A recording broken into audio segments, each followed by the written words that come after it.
Let's get into it. What a week.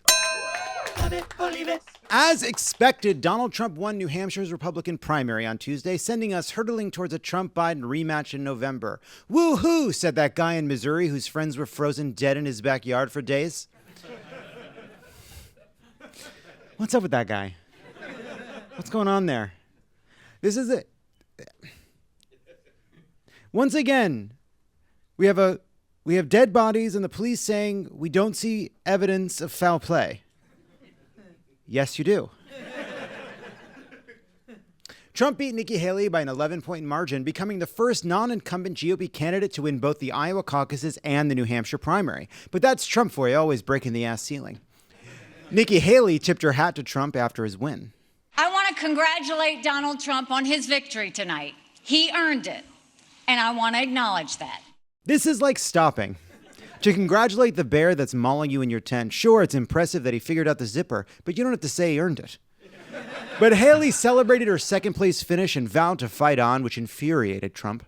And she was up, and I said, wow, she's doing like a speech like she won. She didn't win, she lost. And, you know... And that's my move. She's stealing my moves. As my therapist always says, we hate in others the things we hate in ourselves. That's why it bugs you so much when others are incredibly needy and obnoxious. Okay, that's all the time we have for today. Please don't trail me after to my car again. Here's Trump continuing to rant about Nikki Haley. Who the hell was the imposter that went up on the stage before and, like, claimed a victory? She did very poorly, actually. She had to win. The governor said, she's going to win, she's going to win, she's going to win. Then she failed badly. Now, I have here, if he promises to do it in a minute or less, but the only person more angry than, let's say me, but I don't get too angry, I get even. The only person... Okay, I don't know. It seems like he also gets too angry. He also rarely gets even. He just kind of keeps going.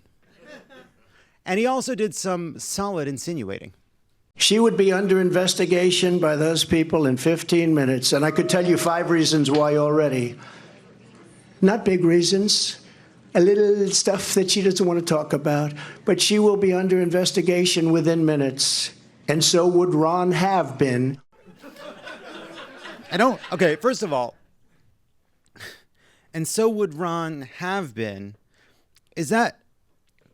Is he calling Ron DeSantis a have-been instead of a has-been? Like a twist on has-been? Because it's not adding anything to say have-been.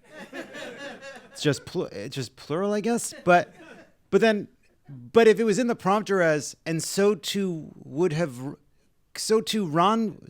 Ron have been? It's like, was like a British poet writing this? So would Ron have been. Anyway, about Haley, continued Trump, and I'm just spitballing here. I mean, I'm just freewheeling it off the dome, but I don't know. It's like, lock her up. Tim Scott, who endorsed Trump on Friday, got the opportunity to debase himself a little further on Tuesday night. You're the senator of his state, and she endorsed me. You must really hate her. No, it's a shame. It's a shame. Uh-oh. I just love you. No, that's good. That's why he's a great politician. That is unfucking believable. Put that in the time capsule. It's first of all, so Tim Scott endorses Trump, even though somebody from his home state, someone who appointed him to the Senate, by the way, is still in the race, debases himself by doing that. Then he's at this event where he's paraded in front of everybody. Then Trump is like, I bet you fucking hate Nikki Haley, kind of making him feel embarrassed. He has to tiptoe up to Donald Trump and tap him on the shoulder. Donald Trump, with the most relatable reaction ever, he goes, whoa. Which is amazing.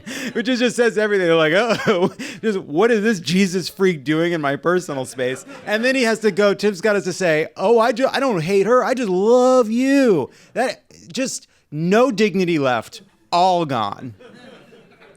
Muttered, I just love you. I just love you. Yuck. Muttered Tim Scott's fiance. Oh, so he can say it. Meanwhile, Republican Congressman and Trump supporter Jerry Carl took a weird turn, criticizing Nikki Haley's statement last week that America has never been a racist country, saying on NBC News Thursday, everyone has some type of racist in them. What a weird swerve for a Trump supporter. Actually, it's sort of subconscious. It influences his way we can't possibly understand.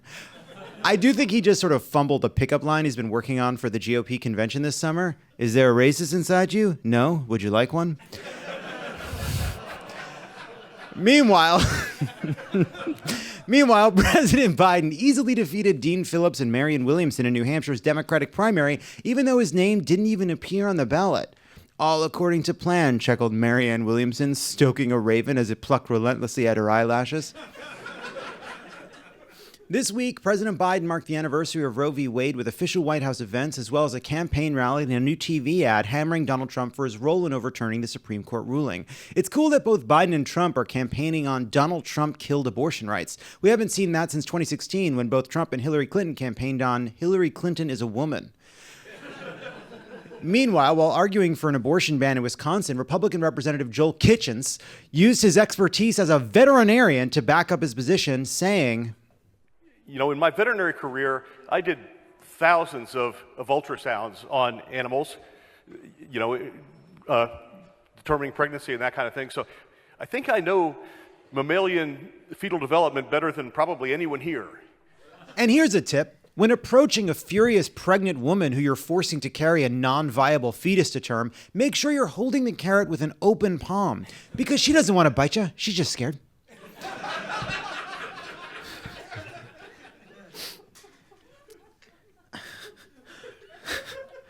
What are all you mammals complaining about?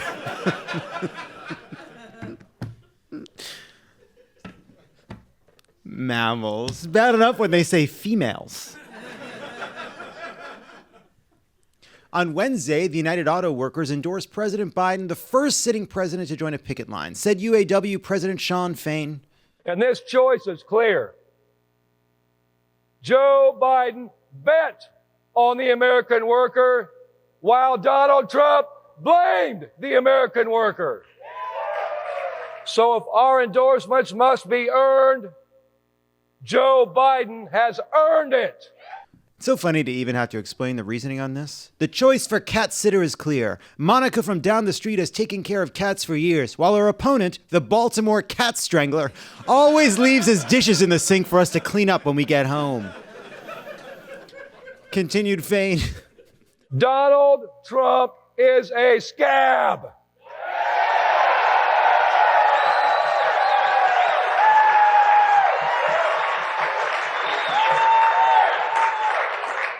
Donald Trump is a billionaire, and that's who he represents. Scabby Donald, the perfect nickname now for two reasons. Yeah, because it had that weird hand thing that people immediately decided was syphilis. Meanwhile, in Congress, negotiators have been saying that Senate Democrats and Republicans were close to a deal to address border security, Ukraine funding, and the child tax credit. It was like a glimpse of the old days when politicians made deals and Republicans did their jobs, and we all walked around saying, 9/11, that'll never happen. And you could buy a brand new Jeep for a nickel, and raccoons were our pets. My memory isn't the best, but it was something like that. But this bipartisan group faces fierce opposition from the MAGA squad, who either want 100% of their right-wing bill or want to prevent a deal to keep the issue hot and fresh for their man, Donald Trump. So that led Mitch McConnell to go out to the microphones pushing back, saying, quote, "If we had a 100% Republican government, president, House, Senate, we probably would not be able to get a single Democratic vote to pass what Senator Langford and the administration are trying to get together." And you had Lindsey Graham saying explicitly that to those who think that if President Trump wins, which I hope he does, that we can get a better deal, you won't. Now, I'm pretty sure a lot of Trump supporters are actually just holding out for a louder deal. But regardless, trying to reason with the Freedom Caucus, it turns out, is like trying to negotiate with a Wolverine. How about this? If you give us this child tax credit, you can eat one of my legs. What's that? You've already eaten both of my legs? So you have.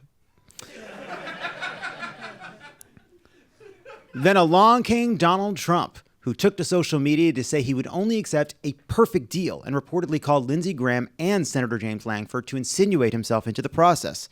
Sir, we hear where you're coming from. We're just not sure it totally makes sense for a border deal to have an amendment about how former presidents are immune from all criminal prosecution, and anyone who tries to see what's in Ivana's coffin has to go to, quote, worse Gitmo. After Trump started agitating, wouldn't you know it, McConnell has second thoughts. We're in a quandary, he said, and Republicans don't want to do anything to undermine Trump. Let the kerfuffle commence.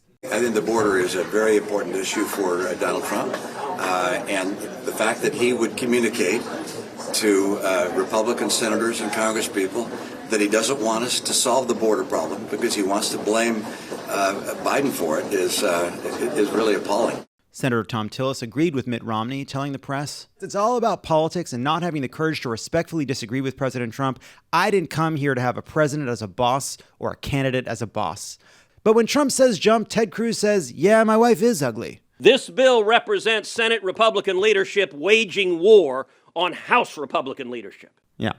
So now the deal is in jeopardy. All the while, the situation of the border remains terrible. On Monday, the Supreme Court sided with the Biden administration, saying border control can't cut and remove razor wire installed by Texas. Texas Governor Greg Abbott responded by saying he has the right to install the wire, and Republican governors like South Dakota's Kristi Noem, Georgia's Brian Kemp, Oklahoma's Kevin Stitt, and Purgatory's Ron DeSantis all rushed to throw their support behind Abbott, a real who's who of people currently making their waitresses cry for not putting the mayo on the side. Meanwhile, a recent investigation from the Department of Defense found that under the Trump administration, the White House pharmacy would often make up to-go bags of prescription meds for trips abroad for the White House staff, which would include Ambien and Provigil packed loose in a Ziploc. First of all, this is called a perk. Let it go, you DOD narcs. Also, things have changed a bit since the Obama days. They gave me the bag with a little slice of American cheese so I could trick Dan Pfeiffer into taking it. Sometimes he'd find the pill, but if you fold the pill in the cheese and save a little cheese for right after, Dan Pfeiffer is so excited about the new cheese, he quickly swallows the old cheese with the pills in it. Jeff DeWitt, the chair of the Arizona Republican Party, resigned on Wednesday after the release of a recording that appeared to show him trying to bribe Kari Lake to sit out the 2024 Senate race. Imagine saying anything around Kari Lake and thinking you're not being recorded. This woman walks around the airport with a ring light just in case she manages to land a sick immigration bird at a kid at the Starbucks counter. DeWitt says in the recording, there are very powerful people who want to keep you out, but they're willing to put their money where their mouth is in a big way. This conversation never happened. Yeah. Honestly, Kari Lake is the hero of that phone call. DeWitt's trying to claim that the recording was selectively edited and that Lake set him up. But there's just not a lot of innocent context for this conversation never happened.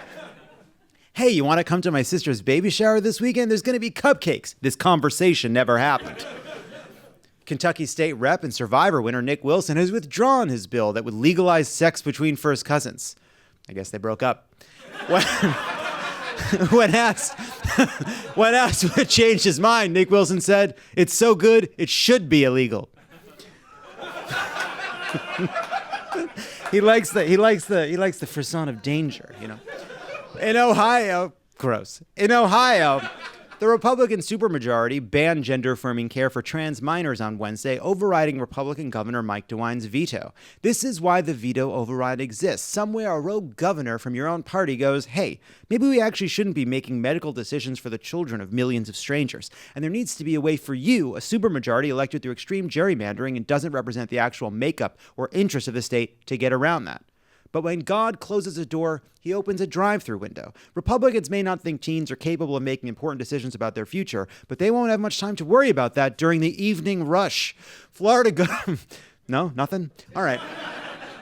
Florida Republicans have advanced a bill that would allow 16 and 17-year-olds to work 8-hour shifts on school nights and over 30 hours each week. But I'll probably send them home before the full 8 hours is up, said Florida Congressman Matt Gaetz. Yep. Meanwhile, in Indiana, Republican lawmakers advanced a bill that would allow 14-year-olds to work for up to 29 hours per school week. This would obviously be awful for the 14-year-olds, but I feel like no one's thinking about the rest of the workforce. What are you supposed to talk about with your 14-year-old coworker? Hey, man, how's your week going? Chemistry test tomorrow? Damn, that's crazy. Anyway, I think my wife's cheating on me and they finally put my mom in hospice. It's all fun and games until your 14-year-old boss fires you for being too mid. And now for some goy news. Elon Musk visited Auschwitz this week with Daily Wire host Ben Shapiro.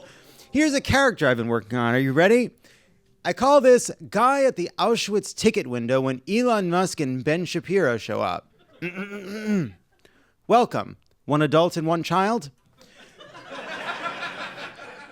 Elon Musk and Ben Shapiro at Auschwitz. Nightmare blunt rotation. Meet nightmare blunt location. That's my favorite of the week. That one got me.